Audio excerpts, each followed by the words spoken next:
moved. The situation is currently normal and peaceful. Colombian soldiers are patrolling the border between Venezuela and Colombia. This comes after Colombia's President Gustavo Petro announced the deployment of troops along the border with Venezuela after a meeting of the country's National Security Council. The government has implemented heightened border security measures and established coordination between the armed forces and law enforcement to maintain stability and security in the region. Let me bring in Arzu Seth for more on this story. Arzu, what is the... Okay, I think we've lost Arzu Seth there, but this is, of course, the big story we are tracking for our viewers. The situation at the border between Colombia and Venezuela currently remains stable, but there is now heightened border vigil. Remember, of course, the Colombian head of state was the first to react to this strike by the United States of America. Pramit Pal Chaudhary, South Asia head, Eurasia Group, is with us live. Pramit, there is tension and, of course, heightened security at the Venezuela-Colombia border after this strike. There is. I mean, Colombia, I think, is largely concerned about the possibility of an influx of refugees coming in from Venezuela. That's exactly that's what the Colombian government has said.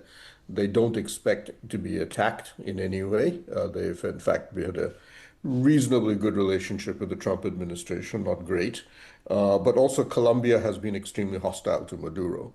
Maduro's economic destruction of the Venezuelan economy has meant that almost 8 million Venezuelans have left the country.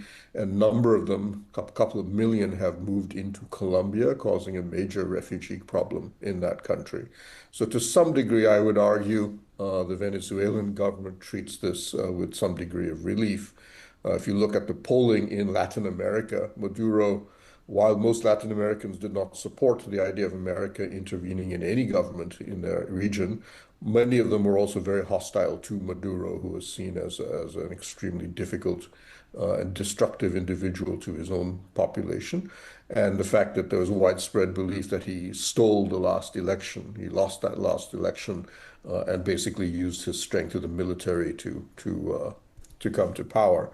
But Colombia, I don't think it will be. For Colombia, the game is what happens next is exactly what the ambassador said. I think for the most Latin Americans, the view is this is done and there's nothing that's going to bring Maduro back.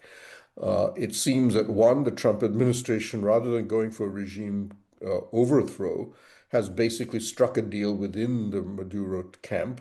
It seems with the vice president and other members of Maduro's inner circle to remove Maduro but keep them in power, which is not necessarily a great improvement. We'll have to see how that works, but it's definitely not a democratic transition or movement towards democracy.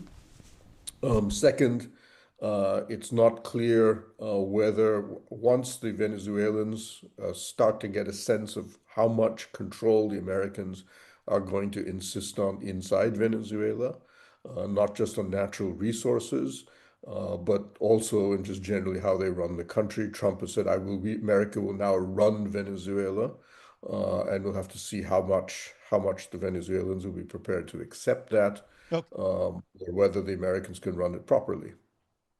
All right, we are tracking more, in fact, breaking developments as well now coming in this hour, in fact, from Singapore. Singapore Ministry of Foreign Affairs has released a press statement. They've strongly come out